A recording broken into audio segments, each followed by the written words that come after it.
Love what you hear? Be sure to check us out on Patreon at patreon.com/finishthefight for exclusive episodes, insights, and even our D&D adventure.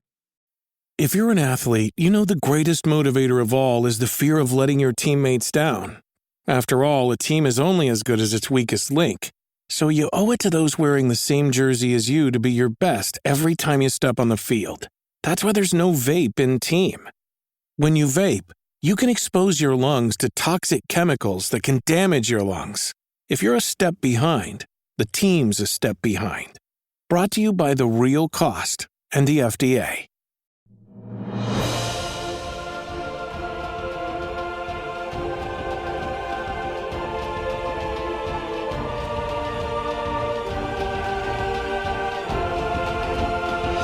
Welcome back to Finish the Fight, a gaming podcast. Where we produce and develop the highest quality gaming research in podcast form.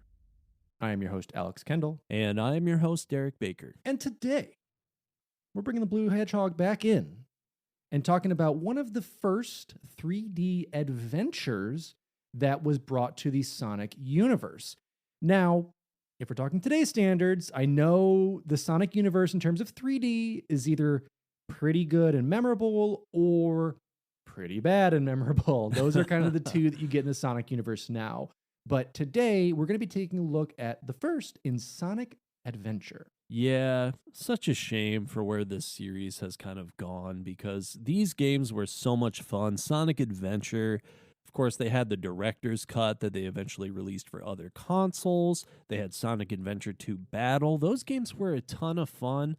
And I feel like they were just never really able to capture that magic again. I don't know if it was due to a lack of good development, really advancing the series, if it was just people sort of fell out of love with this style of gameplay. But there's something special about Sonic Adventure and Sonic Adventure 2 Battle. And I think that's it. Like, granted, Sonic Adventure definitely has its share of jank. It's its first look at going fast with this style of camera, and you definitely get the camera into the wall at times. So it's not without its faults, but the faults, I think, bring that charm to it. And that's really why I want to cover it and talk about what it brought to the 3D realm coming off of that side-scrolly, somewhat 2.5D, I should say, at times into a true 3D. So Sonic Adventure is a 1998 platform game for the Sega Dreamcast and the first main Sonic the Hedgehog game to feature 3D gameplay. It follows Sonic the Hedgehog, Miles, Tails Prower, Knuckles the Echidna, Amy Rose, Big the Cat, and E-102 Gamma in their quests to collect the Chaos Emeralds and stop Dr. Robotnik from unleashing chaos, an ancient evil. Controlling one of the 6 characters, each with their own abilities, players complete levels to progress the story. Sonic Adventure retains many elements from prior Sonic games, such as power-ups and the ring-based health system. Outside the main game, players can play mini-games like racing and interact with Chao, a virtual pet. Sonic Team began developing Sonic Adventure in 1997, after the cancellation of the Sega Saturn game Sonic X-Treme. Led by director Takashi Izuka and producer Yuji Naka, the team strove to reinvent Sonic for the 3D era of video games. Adventure features a stronger emphasis on storytelling and role-playing elements in contrast to previous Sonic games, while Yuji Uekawa redesigned the series' characters for their transition to 3D. Sonic Team attempted to demonstrate the technical prowess of the Dreamcast with realistic graphics and drew inspiration from locations in Peru and Guatemala. The soundtrack was primarily composed by Yoon Senuyue, who preferred rock music over the electro-pop of previous Sonic games.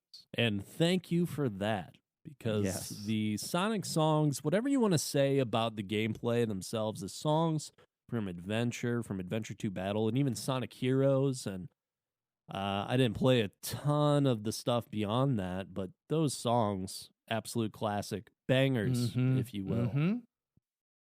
Following its reveal at the Tokyo International Forum in August 1998, Sonic Adventure was highly anticipated and was released in Japan in December of 1998 and worldwide in September of the next year. It received critical acclaim and became the Dreamcast bestseller with 2.5 million copies sold by August 2006. Reviewers considered Adventure a major technical advancement and praised the visuals and gameplay.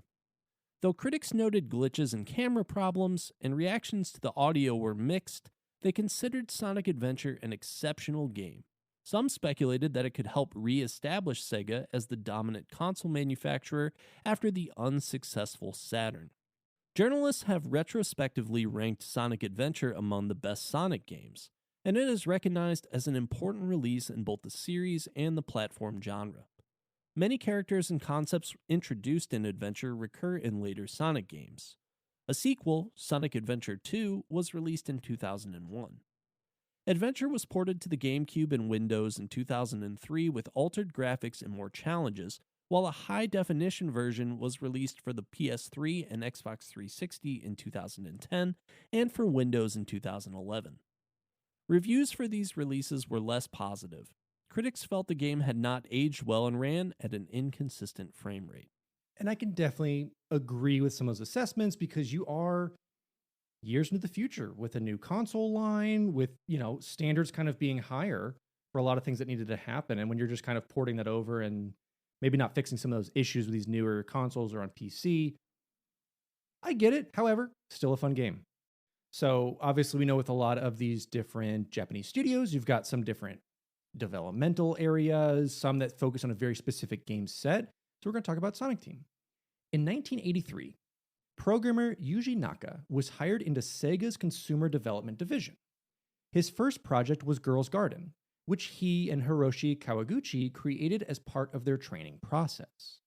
For his next game, Phantasy Star, for the Master System, Naka created pseudo 3D animation effects. He met artist Naoto Oshima while working on the game. During the late 1980s and early 1990s, a rivalry formed between Sega and Nintendo due to the release of their 16-bit video game consoles, the Sega Genesis and the Super Nintendo Entertainment System. Sega needed a mascot character that would be as synonymous with their brand as Mario was with Nintendo. Sega wanted a killer app and character that could appeal to an older demographic than preteens, demonstrate the capabilities of the Genesis, and ensure commercial success in North America. Sega held an internal competition to submit character designs for a mascot. Oshima designed a blue hedgehog named Sonic, who was inserted into a prototype game created by Naka. The Sonic design was refined to be less aggressive and appeal to a wider audience before the division began development on their platform game, Sonic the Hedgehog.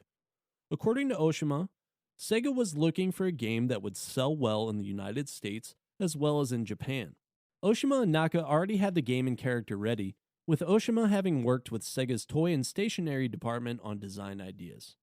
Oshima claims that the progress that they had already made encouraged the company to select their proposal, as theirs was the only team to have put in a high amount of time and effort.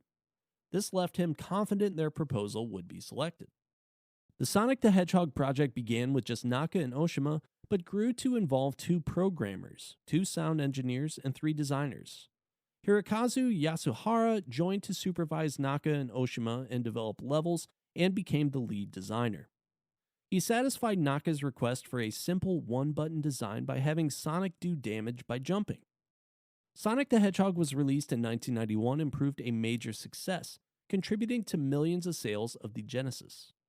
The development team took the name Sonic Team for the game's release, and Naka has referred to Sonic Team as only a team name at this point. Shortly after the release of Sonic the Hedgehog, Naka, Yasuhara, and a number of other Japanese developers relocated to California to join Sega Technical Institute, or STI, a development division established by Mark Cerny, intended as an elite studio, combining the design philosophies of American and Japanese developers.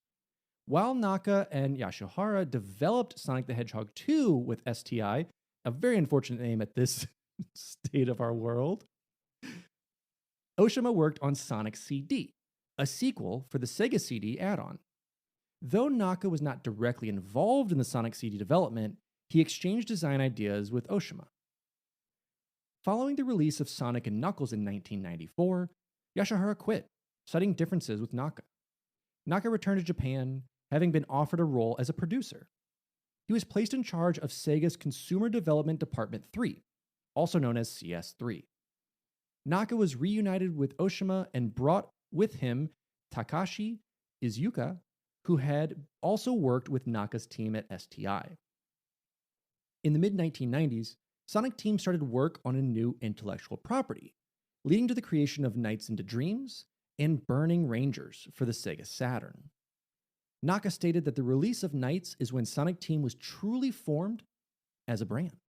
Now, the Saturn did not achieve the commercial success of the Genesis, so Sega focused its efforts on a new console, the Dreamcast, which debuted in Japan in 1998.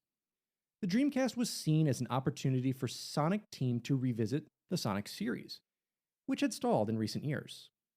Sonic Team was originally creating a full 3D Sonic game for the Saturn, but development moved to the Dreamcast to align with Sega's plans. Takashi Izuka led the project, and Izuka had long wanted to create a Sonic role-playing video game and felt that the Dreamcast was powerful enough to achieve his vision. The game became Sonic Adventure, launched in 1998, which became the best-selling Dreamcast game. So a lot of history, obviously, with Sonic the Hedgehog, and there's obviously the games. He's the mascot for Sega.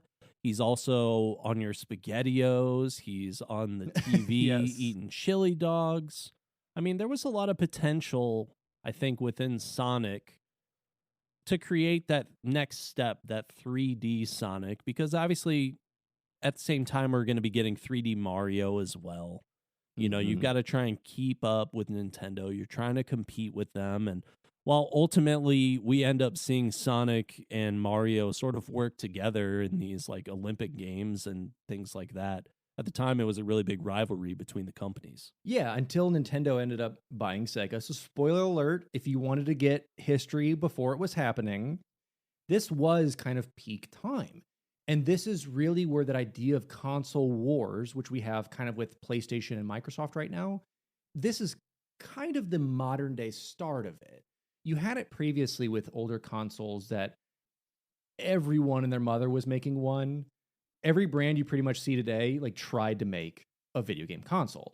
It stuck for a little bit, but we've kind of fallen to our contenders, especially because people realized the real mucha money is in the software and accessories and not in the actual console and development itself. I'm just sort of laughing thinking about like a new console coming out and it being like, just like mom used to make it.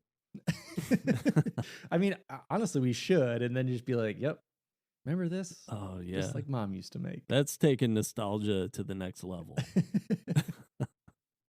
So during the early 1990s, Sega was one of the most successful video game companies due to the rise of its Genesis console. Genesis sales were driven by the popularity of Sega's flagship franchise of 2D platform games like Sonic the Hedgehog. During this time, series co-creator Yuji Naka worked with Sega Technical Institute, or STI, in the United States to develop Sonic games. And after the completion of Sonic & Knuckles in 1994, Naka returned to Japan to work with Sonic Team. STI began developing Sonic X-Treme for the Sega Saturn, planned as the first Sonic the Hedgehog game to feature full 3D gameplay. X-Treme suffered a series of setbacks and was canceled in 1996. The cancellation is an important factor in the Saturn's commercial failure, leaving it with no original Sonic platform game. Meanwhile, Naka and Sonic Team developed original Saturn games such as Nights into Dreams. Naka wanted a 3D Sonic game but felt that only Sonic Team should undertake the endeavor. His refusal to let STI use the Nights game engine was instrumental in X-Treme's cancellation. Due to the lack of Sonic games on the Saturn, according to Retro Gamer, Sonic became part of the background by mid-1997, so, quote, it was astonishing to see that, just 6 years after its debut, Sonic was already retro. Nights into Dreams designer Takashi Izuka felt that Sonic fans had been let down because Sonic Team was not focusing on the series.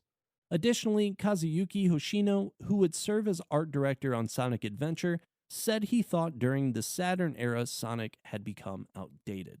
In August 1996, shortly after the completion of Nights into Dreams, Iizuka proposed Sonic Adventure as a role-playing style Sonic game with a greater emphasis on storytelling. Sonic Team started to work on it in April 1997 on the Saturn with a 20-strong team. Sonic Team created the first prototype using the Knights engine, but the Saturn's limited capabilities made development difficult. Sega president Hayao Nakayama informed Naka of the Saturn's successor, the Dreamcast, and he believed the new console would allow Sonic Team to create the ultimate Sonic game. When the team learned the Dreamcast was nearing completion, they moved development to take advantage of its greater quantity of RAM, stronger CPU, and the VMU. Not wanting to waste their completed work, they placed it as a bonus in the compilation game Sonic Jam, the final Sonic game for the Saturn. Development on the Dreamcast began in July of 97.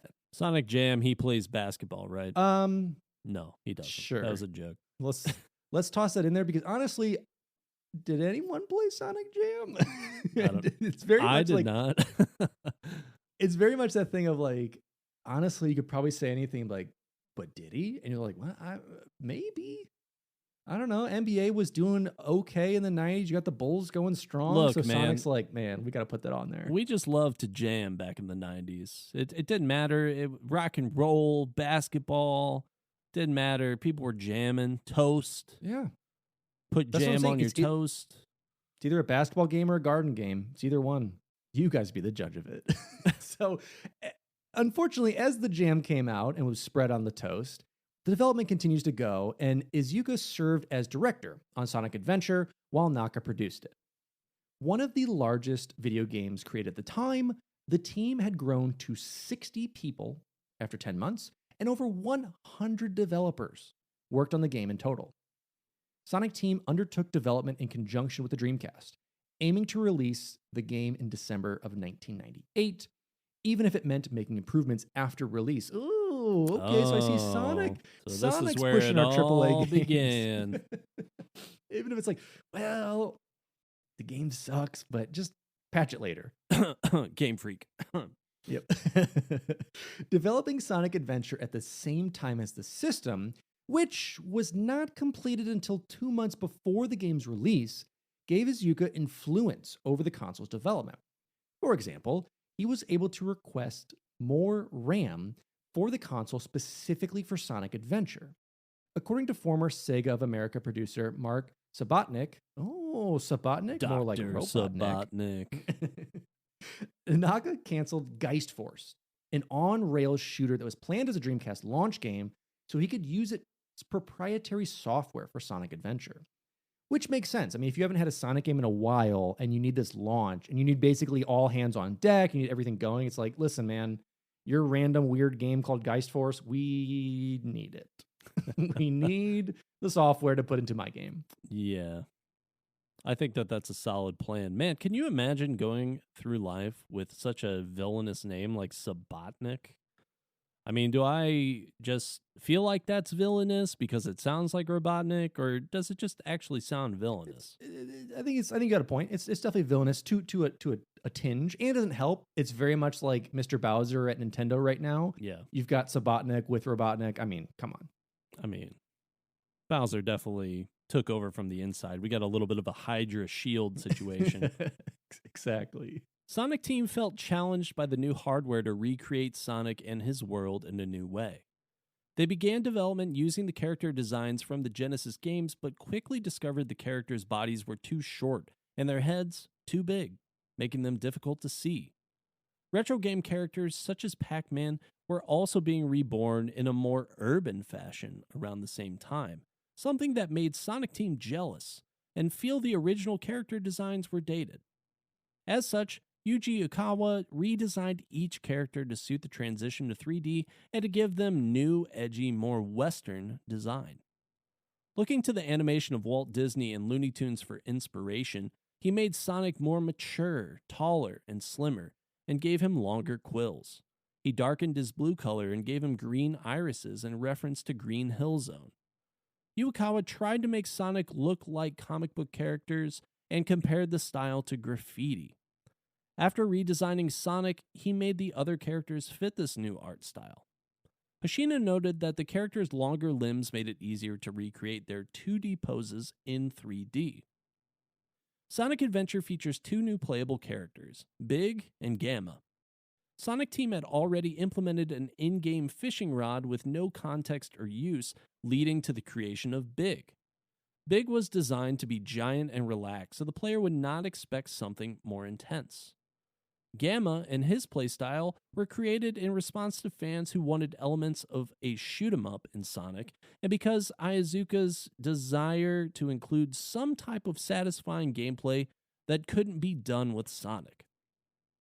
Neither Big nor Gamma were intended to play a large role, thus both of their campaigns were short. Iizuka also wanted to create a villain who would have been impossible to make on older hardware. He settled on something liquid and transparent and created Chaos. Iizuka presented the concept to Naka, who was impressed. And Chaos was originally intended to have realistic blue scales in its final form, but this was abandoned because of the technological constraints of the Dreamcast. So a little fun fact for you there. I do love that Sega especially has always been pretty obsessed with fishing games. And so they're just like, well, honestly, I wanted a fishing game in here. I have no use for it. It goes nowhere. What if we create a character so we can go fishing? You know, I've definitely fished more in video games than I ever have in real life. And I don't know if that's just because of the games that I play, what the deal, like Stardew Valley, Sonic the Hedgehog, Pokemon, Legend of Zelda. I've gone fishing in video games a lot. Yeah, that's what I'm saying. And I think it is. I think every programmer is just like, hey man, you got to put fishing in every this. programmer, you got to figure out somehow. They start to feel the pressure of the crunch, and they're like, man, it would be really nice if I could just go somewhere relaxing and fish. So instead of actually doing that, they just build it into whatever game, shoehorn it in. I could fish here now. So at their desk, they can work and fish. Fun fact about most game devs, they have a gone fishing poster hanging up. And that's where they have the kitten hanging that says hang in there, and then a gone fishing poster. And that's where most of their inspiration comes from. It's good. That's a good conspiracy theory. I like it. Add it to the list. Now, while some Sonic games, such as 1993's Sonic CD, contained limited voice work, Sonic Adventure was the first Sonic game to feature extensive voice acting. The decision was made early in development as the game was more story-focused than previous Sonic games. Sonic Team staff had differing opinions about how Sonic should sound. Iizuka recalled that the only element they agreed on was to avoid using an anime voice actor, favoring a film actor with an over-the-top voice. Sonic Team cast Junichi Kanemaru as Sonic. In an interview celebrating his 30th anniversary as a voice actor, Kanemaru said one reason he was cast was because of his ability to speak English. After Sonic Team USA was formed, they hired American actors to translate the Japanese script. The English language voice cast consists of Ryan Drummond as Sonic, Corey Bringus as Tails, Michael McArm as Knuckles, Jennifer Doulard as Amy, John St. John as Big, and E102 Gamma, and Dean Bristow as Robotnik. Iizuka used Sonic Adventure to introduce Robotnik's Japanese name, Dr. Eggman, to Western audiences. He accomplished this by having Sonic insult Robotnik when they meet for the first time in-game. Similarly, he avoided referring to Tails as Miles, which he was commonly called in Japan. Because Sonic Adventure was a Dreamcast launch game, the team strove to demonstrate the console's capabilities with realistic graphics. To achieve a more realistic feel for the environments, the core members of Sonic Team visited temples, jungles, and ancient ruins in Mesoamerican landscapes, including Cancun, Guatemala, and Peru. While Sonic Team members had to draw artwork by hand for games in the past, for Sonic Adventure, they were able to use photographs taken during their visits as textures. The greatest influences were the Tikal ruin in Guatemala and Machu Picchu in Peru. The character Tikal was inspired by Peru and took her name from the Guatemalan ruins. And the 3D visuals were created using a Voodoo 2 graphics chip. I think we might have a little bit of one of those situations like we see so often with the sound designers who just want a nice vacation. Sorry, guys. I need to go to Guatemala, Peru. You notice that Machu Picchu and the Tikal ruin are the ones that they actually used for the design, but then they got Cancun in there as well. Just, you got to try it, Derek. You got to try, why don't we just explore Cancun a little bit? Listen, 66.6, repeating, of course. Part of that trip was work. Hey, it's Kaylee Cuoco for Priceline. Ready to go to your happy place for a happy price? Well, why didn't you say so? Just download the Priceline app right now and save up to 60% on hotels. So whether it's Cousin Kevin's Kazoo Concert in Kansas City, go Kevin, or Becky's Bachelorette Bash in Bermuda, you never have to miss a trip ever again. So download the Priceline app today. Your savings are waiting. Go to your happy place for a happy price. Go to your happy price, Priceline. The levels were designed to feature gameplay similar to the original Genesis games and to take at least 5 minutes to complete. One of the biggest challenges the adventure designers faced was transitioning Sonic's 2D style to 3D. In the Genesis Sonic games, the player simply had to go right to reach the end of the level, but in Sonic Adventure, they could move in every direction. The designers created models for the stages before testing it as the player character, resulting in trial and error. This made Iizuka realize the importance of the game's camera. Some levels, such as the Lost World, were rebuilt dozens of times. Sonic Team split levels into parts to save memory. One particular difficulty was defeating enemies. In the 2D games, enemies were beaten simply by jumping on them, but this was harder to achieve in a 3D game. Therefore, Sonic was given the ability to target enemies in mid-air. And that's such a huge change because really, depth perception is a very hard thing to make work right, especially in video games of this era.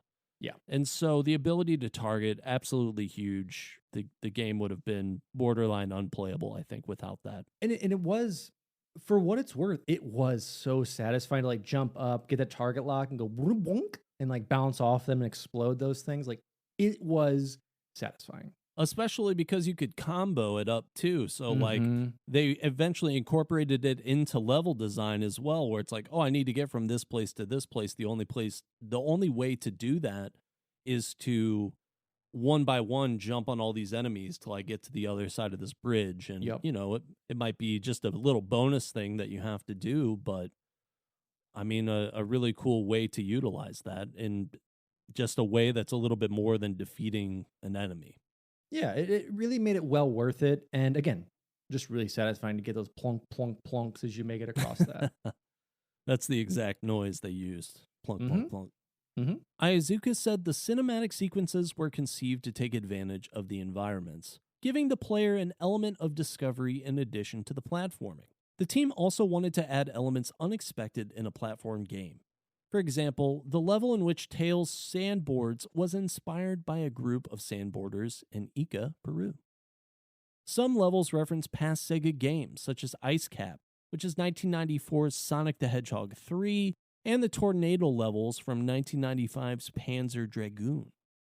When seeing the completed level designs, Iizuka and Naka decided to repurpose them for other player characters. Iizuka said they felt it would be a waste if Sonic just quickly ran through the levels that they spent so much time creating. The first characters besides Sonic added to the game were Tails and Knuckles. Tails' stages turned portions of Sonic's levels into races, while Knuckles' treasure hunting missions were designed as a contrast to the other straightforward ones. Sonic Adventure was the first time Amy was playable in a Sonic platformer, and Iizuka aimed to use her to add tension, such as hiding from pursuers, that Sonic's gameplay could not offer. Because Sonic Adventure had a stronger emphasis on storytelling than previous games in the series, the team implemented hub worlds to draw the players deeper into the world. The hub world's emphasis on exploring to find new areas and power-ups was inspired by The Legend of Zelda. When seeing the completed level designs, Iizuka and Naka decided to repurpose them for other player characters. According to Iizuka, the team tried to include as much content as possible. One addition was the Chao raising system, which Iizuka conceived to take advantage of the VMU.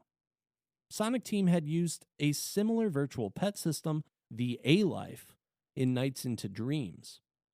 Iizuka used the A-Life as a base, while improving it with the VMU and the option to improve its skills. Iizuka hoped it would be made into a character players could touch and raise. It was also designed to appeal to casual gamers not familiar with games like Sonic and to add replay value. The design took considerable time to finalize and had to be made as simple as possible because the virtual pet's look changes form as it evolves. Oh man. I remember in Adventure and Adventure 2, like raising Chaos and just like how, one, as a kid, having absolutely no idea how the system worked, just knowing that I got eggs and that sometimes I would get cool ones and I'd try and raise them and be so frustrated, but then I got the cool devil ones and the cool angel ones. And it made no sense as a kid. But it was such a fun, cool system to have this like pretty heavily weighted side mini game added to everything else that was already going on in Sonic. Yeah, absolutely. This is such a fun thing, and I think what they were going for, hitting the more casual gamers with this, was so on point. I played Adventure 2 with my little brother, who at the time I think was like pretty good at these games, could handle it relatively well, but you know, having something like that on the side where it really didn't involve the reactionary gameplay of like a typical Sonic game and just slowing everything down. I mean, it's the perfect contrast. You take a game like Sonic where it's about blowing through the levels as fast as you can, and then having this other element where it's very slow and you're just sort of like, it's like a chia pet almost. I mean, you're just not a chia pet. What were those things? Tamagotchi, essentially, where you're just raising this little animal from an egg and it has different powers. And especially in Adventure 2 Battle, the expansion they did with this, building off of DX, was awesome. Definitely one of my favorite parts of this series. It was. And you see a lot of that. Sega definitely puts a lot of those ideas into future games like Billy Hatcher and the Giant Egg and other ones where it revolves around not necessarily fully raising, but having different creatures come into your party, hatching those through eggs, getting their abilities, and continues on that format or the idea of it. And we see that in plenty of games now, whether it's raising animals in like Stardew or plenty of others that involve kind of like creating the ultimate kind of character as a side game. Yeah, absolutely. And I want to touch on something else as well. Just the what they did. I think the order that they did this, just before we jump over into the gameplay, because I think this kind of ties in what they did with designing the levels and then deciding this is a level that is best suited for this character, was such a good way to go about designing this game. Because going through and having this very detail oriented type of map and putting a lot of time and effort into it, and having the awareness to say, hey, I don't want Sonic to just blast through all this stuff. I want to have maybe this be a Knuckles level where he is really using that 3D, that whole, the camera moving around with you to really get a glimpse into all these different parts of this area. To do that and have that awareness, I think is a really good decision, really cool move by them. Yeah, it changed it up. It changed up the landscape. I mean, they had tried reinventing a bit of Sonic 2D as it had gone through. And again, Sonic Pinball, oh, great spinoff, fun stuff. But they tried just so many ideas of spinoffs, spreading jam on toast and plenty of others that they're now finally getting this idea of it. Yes, I brought it up at the top of the show that, yeah, there was some jank with the cameras. Like they even talk about it. It took forever to get an idea on how to make that work. Those Knuckles levels where you're trying to fly and that camera's spinning around as you're trying to like figure out what the Chaos Emeralds are to dig. Yeah, frustration's definitely there. But in the end, frustration and seasickness a little bit. Absolutely. But the gameplay and the fun that's added to that end up outweighing it in the end through playing through it. So I definitely enjoy it. And I want to start talking about exactly what we've talked about. Like I bring up, Knuckles can dig, Tails flies. I want to bring up the gameplay and how each character kind of works as you play through them. So, as we had said, players control one of these 6 protagonists as they venture to defeat Dr. Robotnik and his robot army, who seek the 7 magical Chaos Emeralds and the evil entity Chaos. 6 player characters are unlocked as the game progresses, each with their own story and attributes. Sonic the Hedgehog performs a spin dash, homing attack, and lightspeed dash. Tails flies, swims, and attacks robots using his tails. Knuckles the Echidna glides, climbs walls, and punches. Amy Rose can defeat enemies using her hammer. Big the Cat is slow and carries a fishing rod he can cast. And E102 Gamma can shoot laser beams, also drive incredibly fast, and there's other insane power-ups that Gamma gets that are definitely game-breaking. At the start of the game, the player is placed in one of 3 adventure fields, open-ended hub worlds inhabited by advice-giving non-player characters. The player character is guided and instructed by the voice of Tikal the Echidna. Through exploration, the player discovers entrances to levels called action stages, some of which must be opened using keys hidden in the adventure field. Once the player accesses an action stage, they are tasked with a specific objective, which is different for each character. Sonic must reach the level's end like in prior Sonic the Hedgehog games. Tails must reach the end before Sonic. Knuckles must find 3 hidden shards of the Master Emerald. Amy must solve puzzles and avoid being caught by a robot. Big must fish for his pet frog. And Gamma must fight his way through stages using projectiles as a defense. Some levels include minigames separate from the main story. These feature different styles of gameplay, among them rail shooting, racing, and sandboarding. Some minigames can only be accessed with particular characters. Fulfilling certain objectives allows the player to obtain bonus items.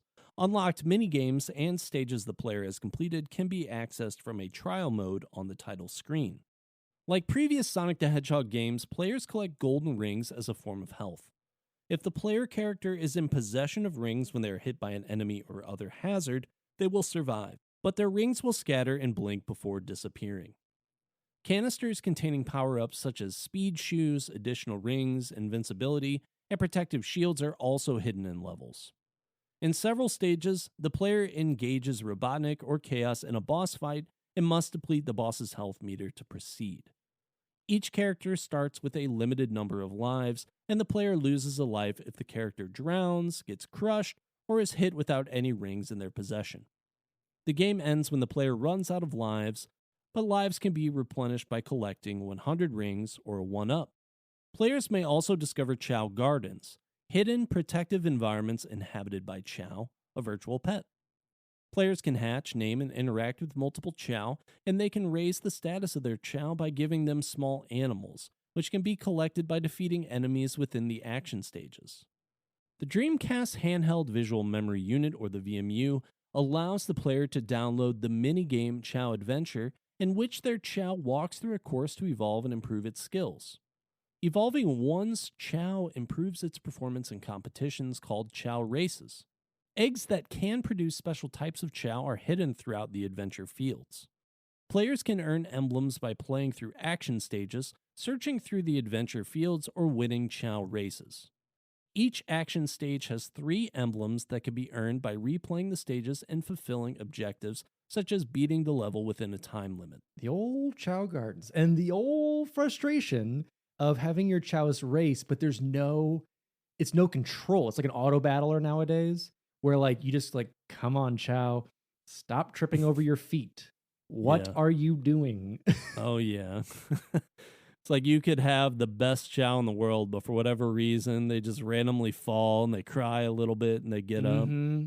Yeah, and as you level them up, and especially more in 2 as we're talking about it, they add more attributes to it. So you can like give them the animals in this one, you can feed them different fruits, and the other one raise trees to have them kind of increase those stats. So like they cry, it sounds so bad, but they cry less, they get up more, they stop tripping, but at the same time, like you said, you can max them out, but there's still that chance that you're going to lose that race. And then also, I don't know if this was a thing in Adventure, but in Adventure 2, the Chaos could die. So, I mean, what a heartbreaking thing where you just, here's me. I'm like 11 years old or something, going down to play my GameCube. Oh, it's going to be great. Me and my Chao gonna have some fun. Maybe do a race. Maybe we're gonna do a little karate fight. I don't know. Where's my Chao? Oh my God, my Chao's dead. It's just not there.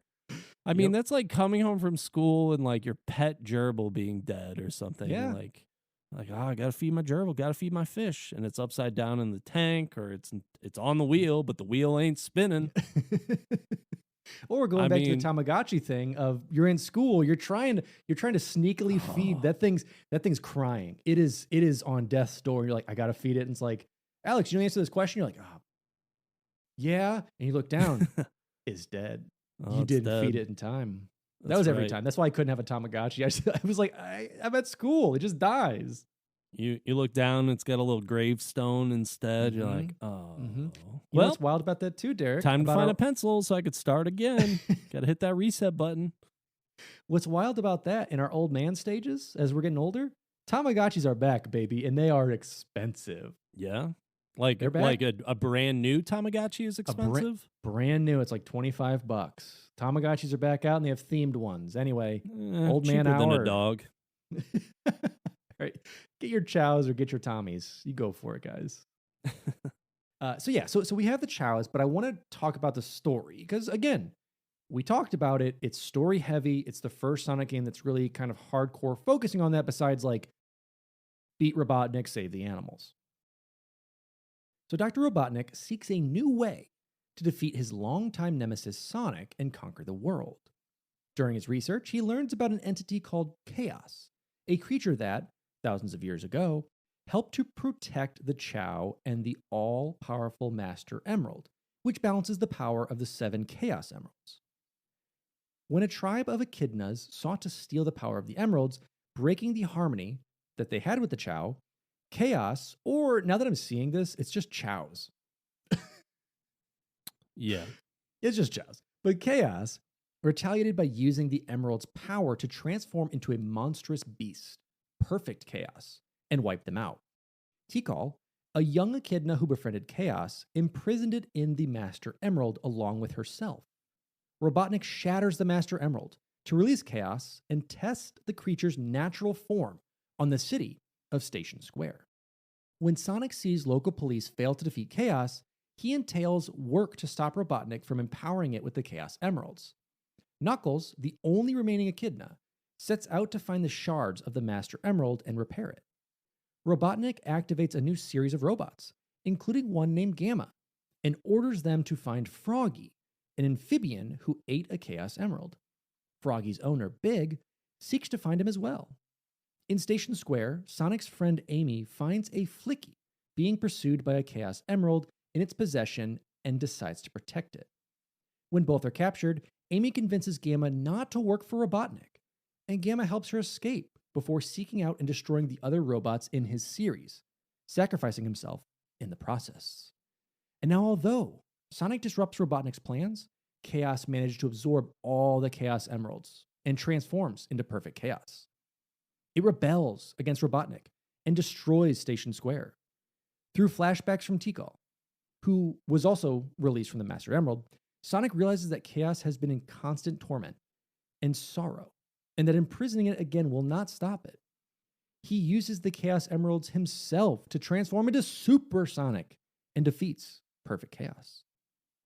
Chaos calms down when it sees the Chao living peacefully in Station Square, and Tikal takes it somewhere safe to live in peace. Afterward, Sonic pursues a fleeing robot.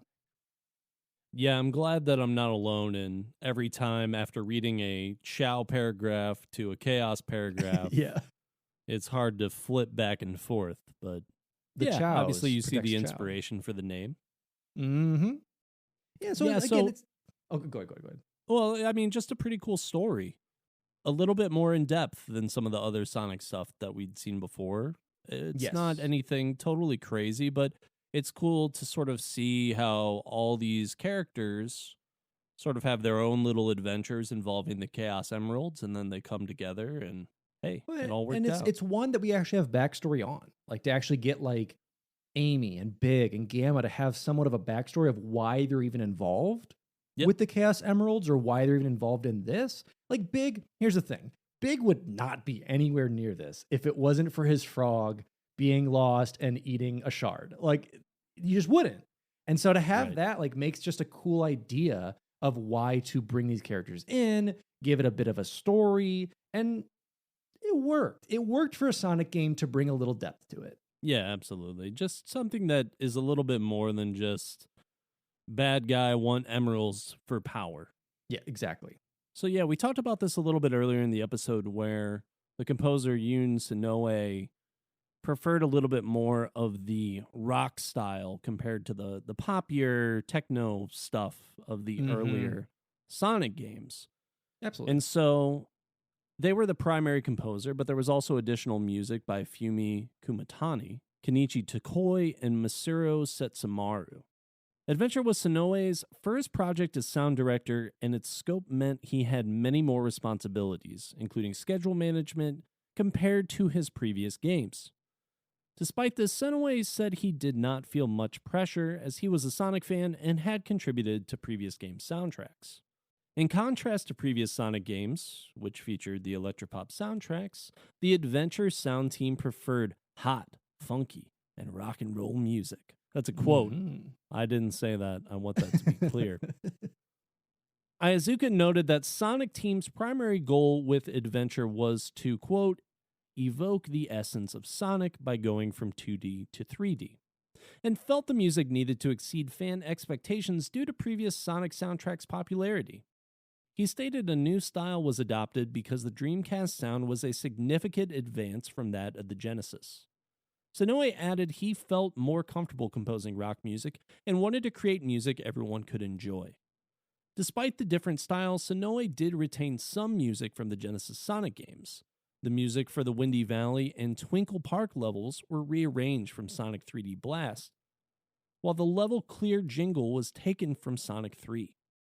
He chose to reuse his 3D Blast tracks because he felt they were strong enough to be more widely heard, as they were only used in the Genesis version, which was not released in Japan. Sonoe composed several songs with English lyrics to highlight the various characters' personalities, and collaborated with Tokoi and Kumatani to polish them. The main theme, Open Your Heart, was performed by Hardline's Johnny Gioli. Other songs were performed by Gioli, Marlon Saunders, Jared Fox, Ted Poley, Nikki Gregoroff, and Tony Harnell. Sonic Adventure marked Sonoe's first collaboration with Gioli. The two later formed the band Crush 40, originally known as Sons of Angels, and continued to make music together. Ayazuka was inspired to use Open Your Heart as the final boss music by films, which he noted often used main themes during dramatic events.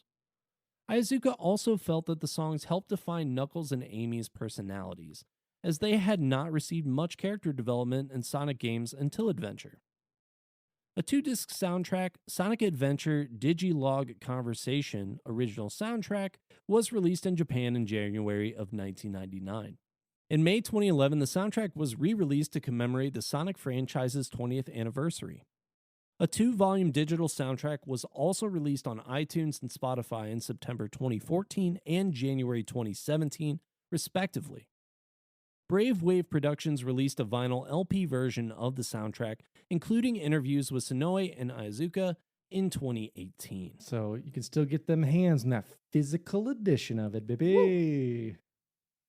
So yeah, being able to like hear it, because again, Sonic games, when they made that shift from rock, or to rock, I should say, from the kind of electro pop, was such an interesting shift because, yeah, you started to get English lyrics into it, and we hear a lot more of that in Director's Cut and Sonic 2 that really shaped that soundtrack. I mean, if you've played it or heard it, like, it's almost like when you play Tony Hawk in terms of like all this like pop punk music that would come on.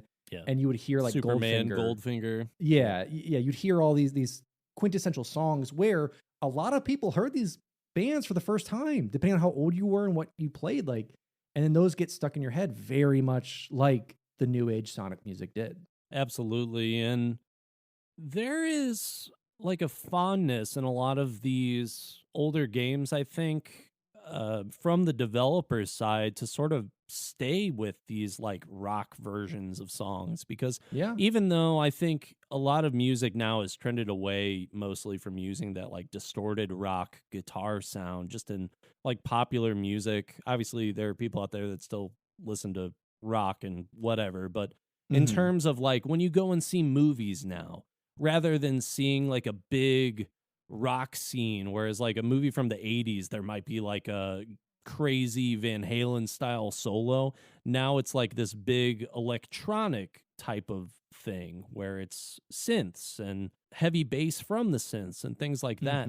I think in a lot of games like Sonic, I think of a game like Captain Falcon, you know, more of these like Japanese inspired games, I think they've really stuck to more of that rock sound, and I have a fondness for a lot of these soundtracks in comparison just due to that fact. And songs from the Sonic games still get stuck in my head. Like, even just talking about this now, I have like 3 different Sonic songs going through my head. Yeah, it's and even from OG Sonic to especially this era, I haven't played a lot of the new stuff, but like it sticks with you. It's awesome. That's me right now. It's like a carnival. A carnival of musical taste. I'm seeing every Sonic character come out of a car, a tiny car. Oh my god, it's great. The Sonic soundtrack's great. Check out this one and Sonic Adventure 2, especially when they started to put rap into it. It's ridiculous and fantastic. Oh, I forgot about the rap. Yep. Oh man. So let's talk about the different releases. Let's talk about the original release, the re-releases, and where we see it today. Sonic Adventure was kept a secret during production, though screenshots were leaked in mid-1998 and plans for a 3D Sonic game had been long rumored. It was unveiled by Naka and the rest of Sonic Team on August 22nd, 1998 at the Tokyo International Forum. The team showed off several dynamic elements, such as a chase sequence from the first level and Tails' sandboarding sequence. The presentation ended with a live performance of Open Your Heart, alongside a real video clip montage. Naka described the debut as intense, having given his all to make it fit for release. On December 23rd, 1998, Sonic Adventure was released in Japan. The Japanese version shipped with many glitches. According to Aizuka, this was because the game was produced on a tight schedule. So Sonic Team did not have time to fix them. As we talked about earlier, he's like, nah, we'll fix it later. Several members of Sonic Team flew to Sega of America to establish Sonic Team USA and patch and translate the game. Prior to the launch of the Dreamcast in the United States, Sega made an exclusive deal with Hollywood Video to allow customers to rent the Dreamcast console along with a non-retail version of the game, Sonic Adventure Limited Edition. The promotion began on July 15th, 1999, and took place at 1,055 Hollywood Video stores across the country. Rest in peace, Hollywood Video. Is Hollywood Video out of business? I don't even know. Yeah, I think they're all kind of on their way out, if not. Yeah, most of them are done. Yep. The localized version was released in North America on September 9th of 1999 as a launch title, and in Europe on September 23rd of 99. It includes Japanese and English language audio tracks as well as Japanese, English, Spanish, French, and German subtitles.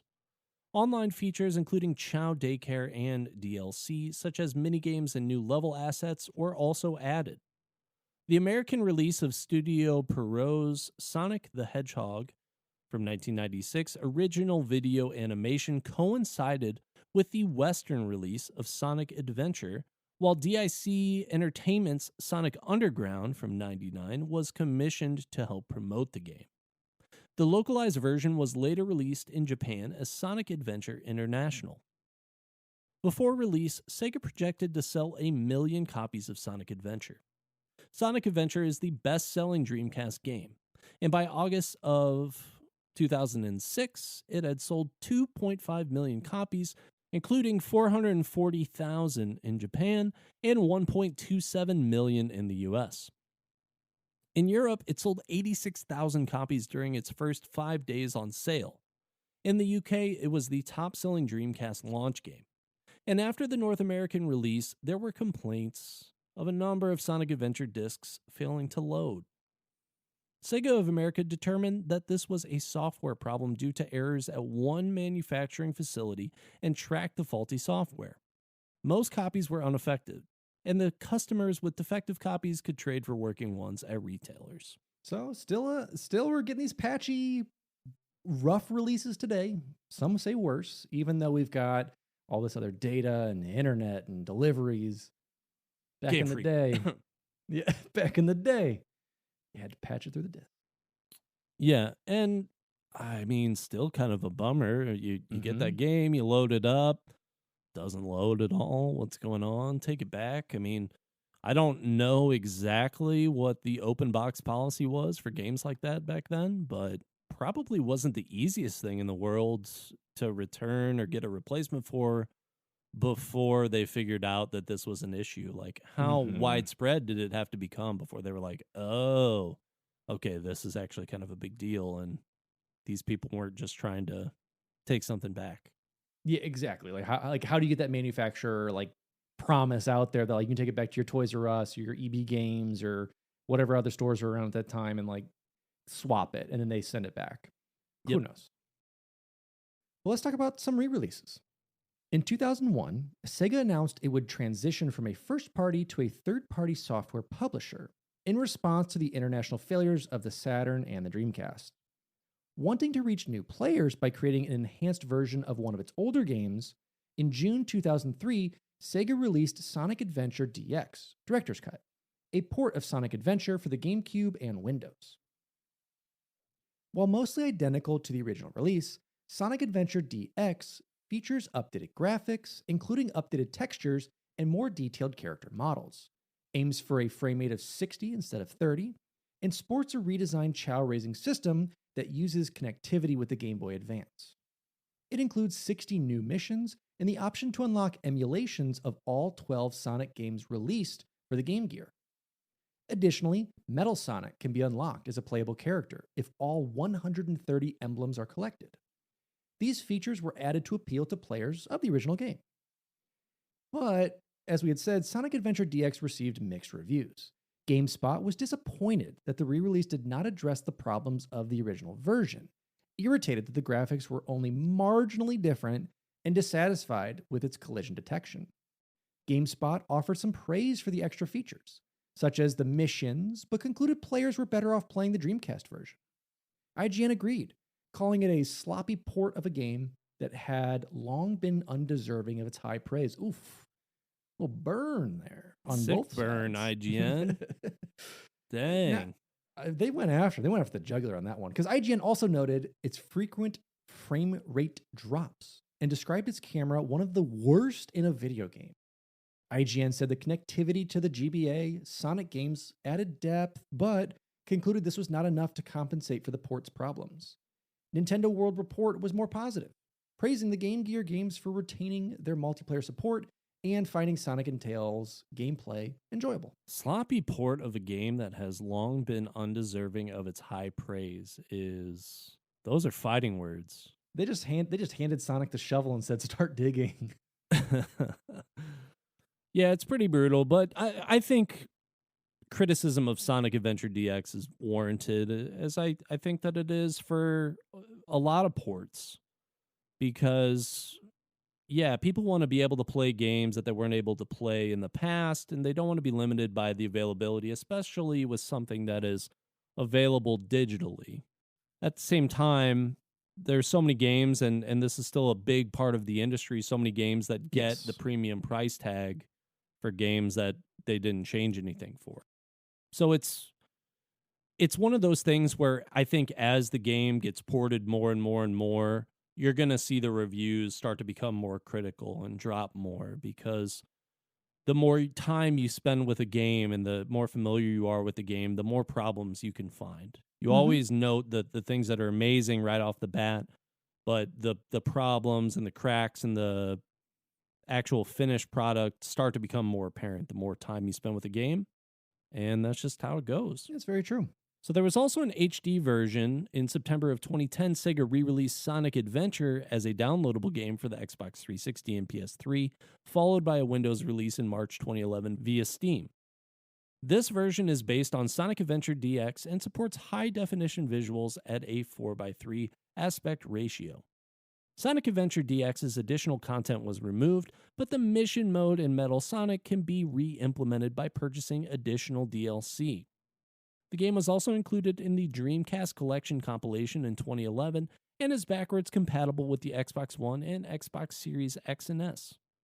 Reviews of the 2010 re-release were generally unfavorable, with criticism directed at the perceived lack of effort put into the port. IGN called it so fundamentally flawed that it borders on unplayable. So you see the trend? Observing that the sections that worked best required the least input from the player. IGN criticized the lack of widescreen support but offered minor praise for its steady frame rate. OneUp.com lambasted the port for what they called its slapdash quality, criticizing its display, controls, and data design and saying it, quote, feels like it wasn't even tuned for the Xbox 360 controller and its analog sticks. Destructoid was less harsh, writing that fans of the franchise would be able to enjoy the game, but warned casual players that, quote, all you'll find is a relic that was once considered greatness. Ugh.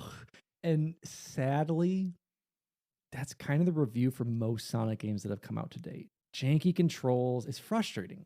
They were really great for the era that they came out in, but it doesn't feel like they have innovated much after these. Like, Sonic Adventure innovated so much, and they had all of these thought processes behind, okay, well, we're putting all this effort into the level design, and let's try and change some of the things. Sonic needs to be able to lock on to people. We need to have other characters that offer different styles of gameplay than run fast. And it just kind of feels like they lost sight of those things and instead just wanted to keep making the same game over and over with characters that people loved. And because they love them, I think were afraid to make games without having those classic characters be a part of it. But you can't innovate without taking some risks.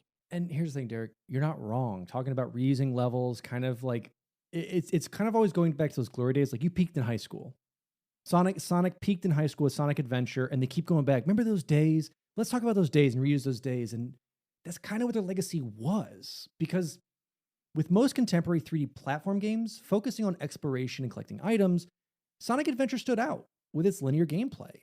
According to Games Radar, as one of the first 6th-generation console games, it changed the industry forever. Joystick wrote that both Adventure and the original Sonic the Hedgehog had innovated in 3D and 2D games respectively through effective linear level design and by feeling good to play. In 2009, GamePro listed Sonic Adventure as the 7th best platforming game of all time, saying it has not aged well in certain aspects, but its core gameplay remained among the best of the Sonic series. Several journalists ranked the game among the series' best, but Kotaku argued that the addition of voice acting and greater focus on plot changed Sonic into a, quote, flat, lifeless husk of a character who spits out slogans and generally has only one personality mode, the radical attitude dude, the sad recycled image of vague 90s culture concept. And this is just making me sad. And it's not wrong. And it's kind of, I don't know if you've seen the new Sonic game. It's still kind of that, unfortunately. Yeah, no, I saw people get really hyped up for colors and they got really hyped up for Sonic Frontiers, but I got hyped up for Sonic the Hedgehog, the Xbox 360 one. I'm like, oh, great, a next gen game. And I played it and I'm like, this isn't good. You know, it's just an unfortunate state for Sonic the Hedgehog right now. I don't necessarily know where these games go, but it feels like one of those characters that you just got to kind of accept peaked in the 90s and early 2000s. And that's just kind of what it is. It's okay. It's hard to let go of something like that, but it is. And they haven't, because many of Sonic Adventure's designs and concepts were reused in later Sonic games. Like you said, the direction, basic gameplay, and Yuakawa's modernized character design became series staples. The first level in the 2006 Sonic the Hedgehog reboot heavily references Sonic Adventure's Emerald Coast stage. To celebrate the Sonic series' 20th anniversary in 2011, Sega released Sonic Generations, which reused aspects from past games in the franchise. The Xbox 360, PlayStation 3, and Windows versions contained reimagined versions of the Speed Highway level and the Perfect Chaos boss fight, and the Nintendo 3DS version contains a remake of Emerald Coast. Several characters that first appeared in Sonic Adventure appeared in later games, as well as appearing in Sonic Generations. Chaos is an antagonist in the 2017 entry Sonic Forces. It and Gamma are playable characters in the 2004 fighting game Sonic Battle, and a recreation of its boss fight appears in Mario and Sonic at the Olympic Winter Games. The Chao creatures also feature predominantly in later games. One of the characters introduced in Adventure, Big the Cat, became infamous for his negative reception. Game Informer considered his gameplay painful and boring, while Destructoid decried his portrayal as a mentally handicapped imbecile. Wow. And his voice actor's incoherent performance. Big is widely considered by video game journalists the worst character in the Sonic franchise. It was named one of the worst game characters in a poll conducted by OneUp.com. Now, hold on, that's harsh. I'm a big stan. I like Big. He's cool. I don't really, I didn't realize there was this level of hatred for Big. He was fine. I mean, yeah, he's not like Knuckles the Echidna level of cool, but... Yeah, but I mean, you're talking like this is like Jar Jar Star Wars level of hate on a character that's just kind of there. Yeah, he's like a lovable buffoon. That's all. It's a shame. Oh, whatever. On October 4th, 1999, Sega announced that a sequel to Sonic Adventure was in development. Sonic Adventure 2 made its debut at E3 2000 and was released in June 2001. The sequel was designed to be more action-oriented than the slower-paced, story-centric adventure and to give all the characters equal playtime. Like its predecessor, Sonic Adventure 2 received positive reviews. A concept for Sonic Adventure 3 was reworked into the 2008 game Sonic Unleashed. In 2017, Iizuka stated that there were no plans for a third Sonic Adventure game, saying it would not advance the series' design. He did not rule out the idea, saying, quote, "If we can get the gameplay to evolve and get to a place where Adventure 3 makes sense, then you might see an Adventure 3 come out." In December 2018, Iizuka expressed interest in remaking Sonic Adventure. The plot of Sonic Adventure was adapted in the second season of the 2003 Sonic the Hedgehog anime series Sonic X. American licensing corporation 4Kids Entertainment hired a new voice cast for the English language dub, but the Japanese cast from the games reprised their roles in the original version of the show. Archie Comics also adapted the game in its Sonic the Hedgehog comic book series. The comic offered an explanation for the altered character designs and established that Station Square was hidden beneath Sonic's planet, Mobius. So, interesting ways to take it, and really, I would love to see an Adventure 3, or, you know what, just give me a Chao game. Give me all the elements. Sonic Babysitter? Yeah, give me anything out there that, like, allows me to collect, because I am a collector. But, take the elements that were fun in Adventure and Adventure 2 and use them. It seems like they take these things, they're like, okay, we did the Chaos. They did amazing. Let's try a whole different concept that is terrible and not use any of the things that were great about this.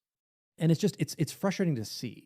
With Frontiers, it seems to be getting some pretty positive reviews, trying to be this first kind of quote-unquote open world Sonic game, taking, like, I think a spiritual successor to Sonic Adventure in a way. Yeah. But there's just so much emptiness, so much that could have been done that's just not there. There are 3 Sonic games that I really enjoy from the Sonic series beyond, like, in the 3D realm, and it's Adventure, Adventure 2, and I do like Sonic Heroes. But I feel like what made all those games special was Sonic Adventure's storyline and just trying to be something different is really what made it cool. Sonic Adventure 2, seeing things from the villain perspective, I think was a really cool addition as well. And then Sonic Heroes, using a team of 3 to traverse through the levels. I mean, that was a really cool thing for that game as well. And you got some new characters put in there too, but it feels like it's sort of stagnated on this type of innovation. Yeah. And it's disappointing. Sonic Frontiers, to me, it might be a great game. I don't know, but it definitely wasn't going to be a day one buy. I've seen way too many Sonic games go from the full retail price down to like bargain bin games in just a few weeks. And almost immediately that game dropped 33%. So yes, I'm going to wait a little bit longer. It might be a game that I try and jump back in and get back into the Sonic games if I can, because you're right. I have heard more positive things about Frontiers than some of the last few games that have been released, but I just don't really have high hopes for this series anymore. Yeah, everyone's kind of, and I think it's the reality of gaming. You know, I've always said Dead Rising is honestly the heart of games, where games come from, but truthfully, it's Legend of You Zelda. have consistently said that. You have consistently been wrong. Truthfully, it's Legend of Zelda. Every single game is based on Legend of Zelda. Whether it's the OG or looking at Breath of the Wild, you see now, because everyone's like, hey, can we climb stuff and be open world? When our game wasn't originally that, our game was kind of like linear world, but now we can just follow what they did because they did it great. And so we'll see. We'll have to see what the final reviews after a couple weeks of everyone getting it and playing it after the holidays. We'll see. But let's get back to this. Let's talk about the positiveness that adventure did leave. Because as the first fully 3D Sonic platform game, Sonic Adventure was highly anticipated. It received critical acclaim, and Computer and Video Games, CVG, called it one of the greatest video games of all time. Sonic Adventure won a Blockbuster Entertainment Award in the Favorite Sega Dreamcast Game category, and was a runner-up for GameSpot's annual Best Console Platform Game Award, which went to Rayman 2: The Great Escape. The visuals and presentation attracted wide acclaim. Arcade Magazine described it as a quantum leap forward in aesthetics and visual design in video games, and Hyper estimated that they even exceeded what was possible on high-end personal computers. That is pushing it. I don't know if I believe that, but well, I digress. We'll continue with the reviews. IGN, on a positive spin apparently, called it the most graphically impressive platform game released up to that date, praising its cinematic sequences and describing it as engrossing, demanding, and utterly awe-inspiring. GameSpot agreed and said only Soul Calibur's graphical quality surpassed that of Sonic Adventure. Edge felt the graphical features showed off the Dreamcast potential to the fullest, and that the game was perfect as a showcase for the system. The audio received mixed responses. GameSpot and Game Revolution called the full-motion video cutscenes and voice acting well-produced and fitting, though GameSpot noted poor lip syncing. IGN thought the cutscenes were repetitive and voiced strong disapproval of the voice acting, declaring it, quote, a complete joke and downright awful. IGN had a particular distaste for Tails' voice and retrospectively called it among the most annoying to feature in a video game. Allgame was conflicted. They appreciated Tails' portrayal but found Sonic and Knuckles' voices unfitting. GameSpot and Allgame praised the rock-style music, but Game Revolution described the score as absolutely horrible. The gameplay was generally praised. GameSpot admired the straightforward linear approach to the 3D platform genre and particularly praised it for keeping the basic gameplay of the original Genesis games. IGN said the game would keep players busy even after completion, noting its internet connectivity and other extras. On the other hand, Game Revolution said apart from being quicker, it did not advance the platform genre's design. Retrospectively, 1001 Video Games You Must Play Before You Die called its environments vast and twisted, stating it brilliantly captured traditional Sonic elements. The Chao minigame was noted as a major departure from the gameplay of the series. GameSpot wrote that, while really just a diversion, the Chao were an interesting, fun addition, singling out their internet functions as a highlight. Allgame said the Chao helped increase the replay value. Although it was strange, required patience, and did not provide bonuses in the main game.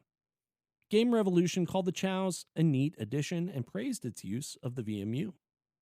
Now, some critics compared Sonic Adventure to Super Mario 64, Nintendo's groundbreaking 1996 game that propelled the Nintendo 64 and the 3D platform genre.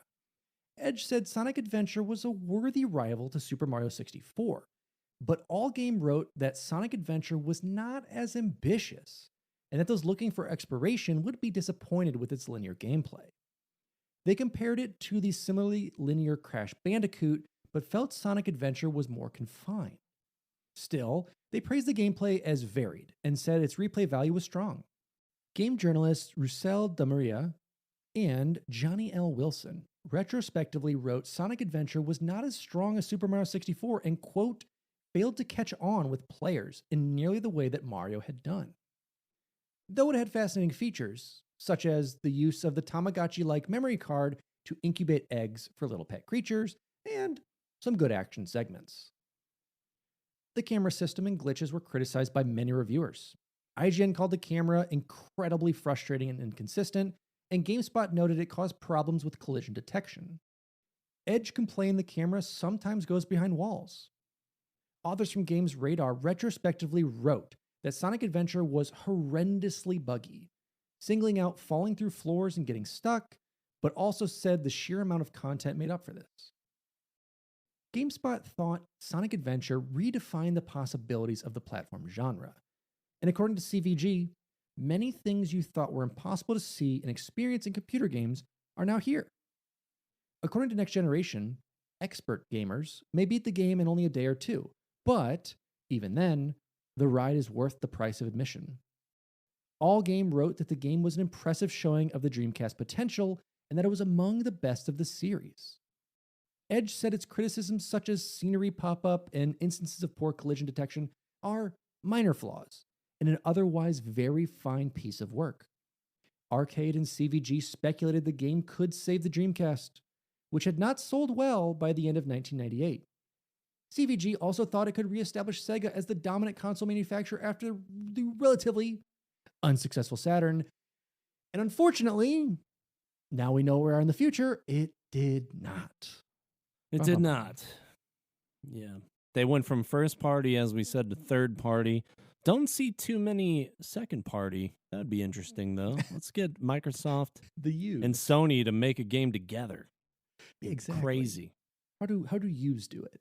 No, it's one of those games that it's unfortunate because it was kind of winding down the Sega independency that they had. As being a major player, as being a console handheld, kind of, but being a console household name that would live on. I think most of us know the name Sega.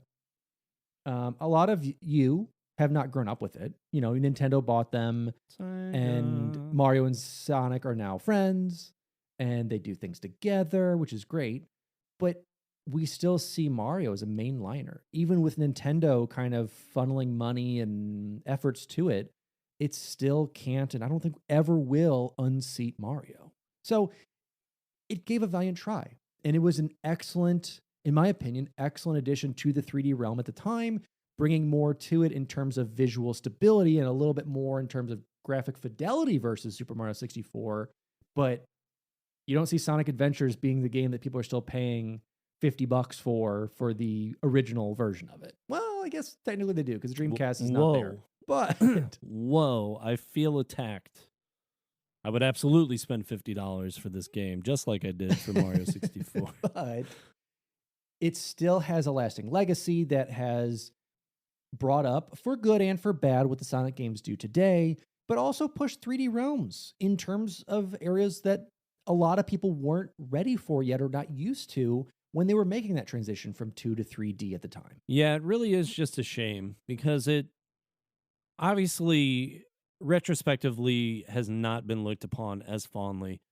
As I said, re-releasing it a million times did not help that at all because we really were sort of seeing that silver age of gaming where it was like all these games were coming out and improving upon stuff that had been around for a really long time. I mean, that Xbox 360, PS3 era, getting all these great IPs out of Microsoft. You know, you're seeing things start to just kind of trend toward just a really great graphical improvement and sort of heading toward those diminishing returns in that regard. And Sonic just, you know, this game just didn't age well in that regard, and they kept trying to just hit the nostalgia button. There's just so many times that you can do that before the button runs dry. And I had a lot of fun with this game when it came out. Yeah.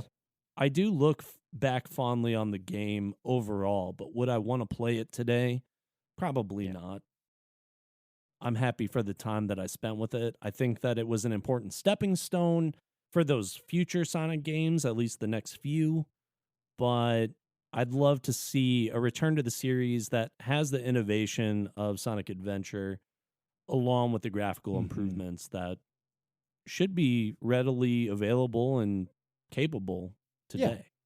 Yeah. So I'm going to go ahead and skip ahead a little bit further just because we're at a pretty lofty time for this one. But for me, this game is probably like a 6 out of 10.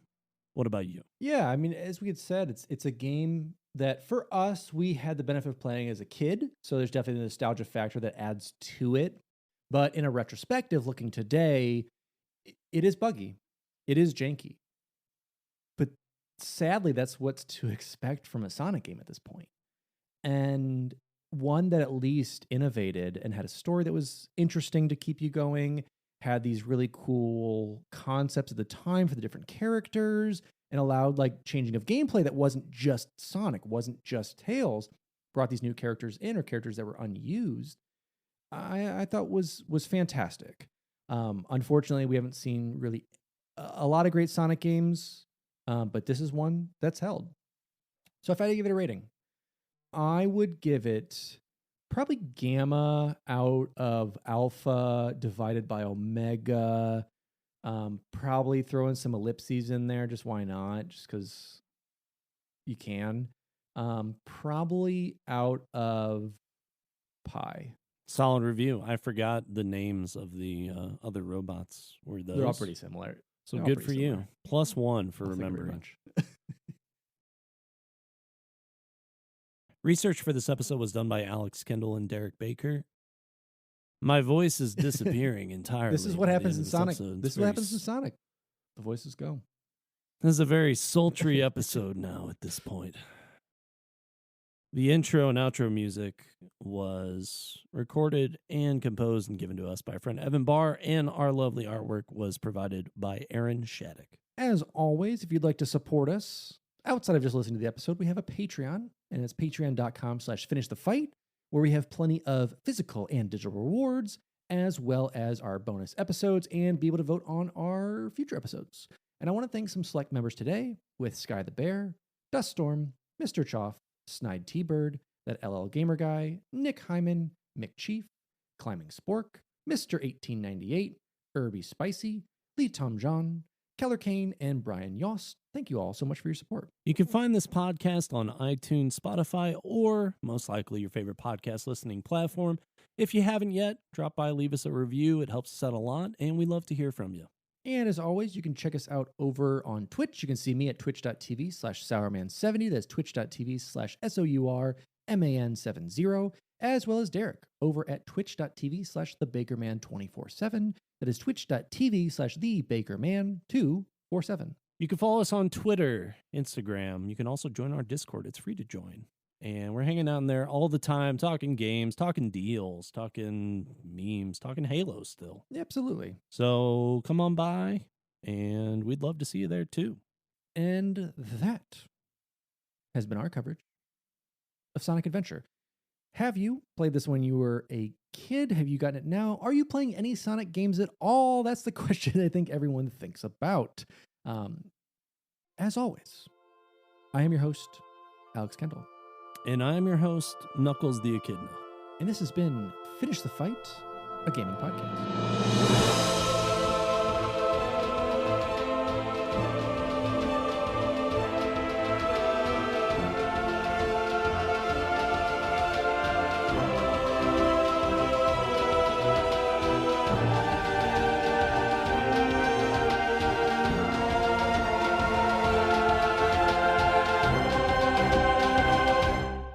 You know, Sonic did movies better than Mario.